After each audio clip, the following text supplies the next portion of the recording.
नमस्कार, जय जिनेंद्र। हम जब किसी भी घर का वास्तु देख रहे हैं या किसी भी ऑफिस का वास्तु देख रहे हैं, तो सबसे इंपॉर्टेंट चीज उसमें होती है वॉशरूम, टॉयलेट्स की प्लेसमेंट। और वॉशरूम की प्लेसमेंट के हिसाब से आप पता लगा सकते हैं कि उस जगह में कितनी नेगेटिव एनर्जी जनरेट हो रही है या उस पर्टिकुलर घर, ऑफिस में कितनी नेगेटिव एनर्जी है। जब ओरिजिनली वास्तुशास्त्र लिखा गया था या जब आप उसके बारे में पढ़ते हैं तो टॉयलेट्स की जगह स्पेसिफाई नहीं की गई थी उसमें। अब पुराने जमाने में क्या होता था, घर होता था और घर के बाहर वॉशरूम के लिए, टॉयलेट के लिए जाते थे या उसके लिए एक स्पेसिफिकली घर के बाहर एक जगह बनाई जाती थी जहां पे आप विसर्जन या टॉयलेट करते थे। बट आजकल के मॉडर्न आर्किटेक्चर में घर के अंदर ही टॉयलेट्स को इंक्लूड कर दिया गया है। अब जब आप इसे समझते हैं तो ये एक तरीके से नेगेटिव एनर्जी जनरेट तो कर ही रहा है, बट साथ ही साथ इसकी प्लेसमेंट डिसाइड करेगी कितनी इंटेंसिवली नेगेटिव एनर्जी जनरेट कर रहा है। वास्तु में 5 एलिमेंट्स को अलग अलग डायरेक्शंस के हिसाब से बताया गया है। अब उसके हिसाब से अगर वॉशरूम कौन से डायरेक्शन में आ रहा है वो उतना इंटेंसिवली उसकी नेगेटिव एनर्जी को बढ़ाएगा, फैलाएगा। सबसे पहले बात करते हैं कि वॉशरूम कहां पे बिल्कुल भी नहीं होना चाहिए। अब देखिए, जैसे मैंने आपको कहा था कि वॉशरूम कहीं पे भी हो आपके घर में वो नेगेटिव एनर्जी तो जरूर क्रिएट करेगा। बट कुछ स्पेसिफिक डायरेक्शंस है जहां पे अगर वॉशरूम है तो वो नेगेटिव एनर्जी को एम्पलीफाई कर देगा, इंटेंसिटी बढ़ा देगा। सबसे पहला है नॉर्थ ईस्ट। नॉर्थ ईस्ट जो डायरेक्शन है उसे ईश्वर की जगह कहिए, ईशान्य कोण कहते हैं उसको। और अगर वहां पे अगर आपको वॉशरूम आ रहा है तो वो सबसे मेजर वास्तु दोष में आता है। बिकॉज घर के अंदर जो एनर्जी आती है वो आती है नॉर्थ और ईस्ट से, और उसके बीच में आता है नॉर्थ ईस्ट, यानी वहां पे एनर्जी का इंटेंसिटी, पॉजिटिव एनर्जी का इंटेंसिटी सबसे तेज है।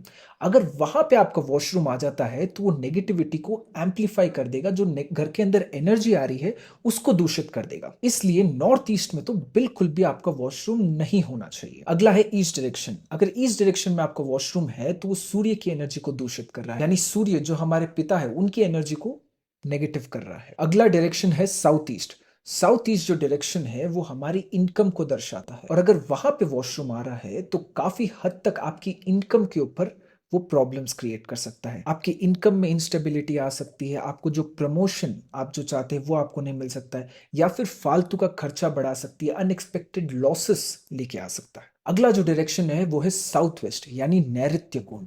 यहाँ पे भी आपका वॉशरूम बिल्कुल नहीं होना चाहिए। जब आप घर के सेंटर से साउथ वेस्ट निकालते हैं, एग्जैक्ट साउथ वेस्ट डायरेक्शन में आपका वॉशरूम नहीं आना चाहिए। साउथ साउथ वेस्ट में चल जाएगा, बट साउथ वेस्ट डायरेक्शन में एग्जैक्ट नहीं होना चाहिए। तो घर के सेंटर से चेक कीजिए कि आपके एग्जैक्ट साउथ वेस्ट डायरेक्शन में तो वॉशरूम नहीं आ रहा है। और फाइनली ब्रह्म स्थान, वहां पे भी आपका वॉशरूम बिल्कुल नहीं होना चाहिए। अब ब्रह्म स्थान एक ऐसी जगह है जो ओपन रहनी चाहिए, स्पेशियस रहनी चाहिए। आप जब पुराने जमाने के अगर घर देखते हैं तो ब्रह्म स्थान एक ऐसी जगह है जो पूरी ओपन रहती थी।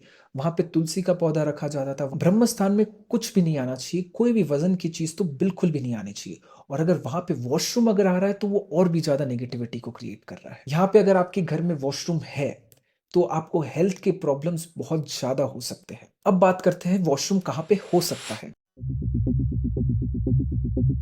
देखिए, सबसे बेस्ट जो डायरेक्शन है वॉशरूम के लिए वो है साउथ साउथ वेस्ट। मतलब साउथ और साउथ वेस्ट के बीच वाली जो डायरेक्शन है जिसे साउथ साउथ वेस्ट कहा जाता है, वहां पे वॉशरूम हो सकता है। उसके बाद एयर एलिमेंट की जगह, यानी वायु तत्व की जगह जो है नॉर्थ वेस्ट, वहां पे कहीं पे भी वॉशरूम हो सकता है, वहां पे वॉशरूम चलता है। ऑब्वियसली वॉशरूम जहां पे भी है वो नेगेटिविटी जरूर क्रिएट करेगा, बट यहाँ पे क्योंकि वायु है तो वो नेगेटिव एनर्जी को जल्दी से उड़ा देगा। अब बात करते हैं आपके वॉशरूम के लिए आप क्या रेमेडी ले सकते हैं जिससे उसकी नेगेटिव एनर्जी को कम किया जा सके। सबसे पहला रेमेडी रहेगा, आप एक कांच के बोल में रॉक सॉल्ट, सी सॉल्ट को लेके अपने वॉशरूम टॉयलेट में रख दीजिए और उसे एवरी 2 वीक्स में चेंज कीजिए। अब ये जो रॉक सॉल्ट है ये क्या करता है, ये कोई भी नेगेटिव एनर्जी अगर वहां पे है उसको खींच लेता है अपने अंदर, और जब आप उसे डिस्पोज कर देते हैं, बाहर फेंक देते हो, उसके साथ वो नेगेटिविटी बाहर चली जाती है। इस प्रोसेस को आप रिपीट करते रहिए जब तक आप अपना घर चेंज नहीं कर लेते हैं। बिकॉज अगर मेजर डायरेक्शंस में आपका वॉशरूम आ रहा है, यानी नॉर्थ ईस्ट में आ रहा है, साउथ ईस्ट में आ रहा है, साउथ वेस्ट में आ रहा है, या ब्रह्म स्थान में आ रहा है, तो ये रेमेडी तो कंपलसरी कीजिए आप। दूसरा और सबसे इफेक्टिव रेमेडी जिसे मैं मानता हूं वो है पिरामिड्स। हमने हमारी वेबसाइट पे 4 अलग अलग पैकेजेस बनाए हैं बेस्ड ऑन द डायरेक्शन, जिस हिसाब से वहां पे इंटेंसिटी जरूरत है उसके हिसाब से हमने अलग अलग पैकेजेस बनाए हैं जो आपके घर के वॉशरूम की एनर्जी को बैलेंस कर देगा, नेगेटिविटी को हटा देगा और पॉजिटिव एनर्जीज को जनरेट करेगा। अब पिरामिड स्पेसिफिकली क्यों हम यूज लेते हैं? पिरामिड्स एक ऐसे यंत्र होते हैं जिससे नेगेटिविटी डरती है, भागती है और पॉजिटिव एनर्जी को जनरेट करने की उनमें काफी क्षमता होती है। आप देखेंगे हर जगह पे पिरामिड्स यूज लिए जाते हैं। ये सिर्फ इजिप्ट पे ही सीमित नहीं है, हमारे मंदिर भी गुंबद शेप में बनाए जाते हैं बिकॉज ये शेप पॉजिटिविटी को अट्रैक्ट करता है। इसलिए आप पिरामिड्स यूज ले सकते हैं। आप हमारी वेबसाइट पे जाइए, हमारे कंसल्टेंट से बात कीजिए और वो आपको समझाएंगे कौन से डायरेक्शन के हिसाब से आपके लिए कौन सा पैकेज सबसे बेस्ट रहेगा। भले ही आपका वॉशरूम नॉर्थ वेस्ट में आ रहा हो या फिर साउथ साउथ वेस्ट में आ रहा हो, फिर भी मैं कहता हूं उसका रेमेडी लीजिए, बिकॉज जैसे मैंने स्टार्टिंग में कहा था, वॉशरूम कहीं पे भी हो वो नेगेटिव एनर्जी जरूर क्रिएट करेगा। तो हम प्रिकॉशन रेमेडी लेकर चलेंगे तो आपको कोई प्रॉब्लम्स आएगी ही नहीं। आई होप मैंने आपके काफी सारे डाउट्स इस वीडियो में क्लियर किए होंगे। और भी ऐसे वीडियोस देखने के लिए हमारे चैनल को सब्सक्राइब कीजिए, वीडियो को लाइक कीजिए। मिलते हैं एक और नए वीडियो में, तब तक के लिए नमस्कार।